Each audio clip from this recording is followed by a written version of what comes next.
যখন কেষ্ট পেলাম, এখন কি আর বলো একা একা যায় থাকা, ওগো তোমায় ছেড়ে করতে হবে গো রোজ দেখা। তাই নাকি?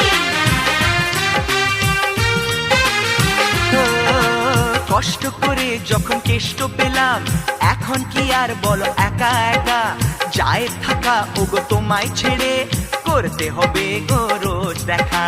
কদিন পরে বউ হয়ে আসবো যেন তোমার ঘরে, আর দেখা আমি করব না, একটু থাকো তুমি সবুর করে, দুদিন পরে শুভ দৃষ্টি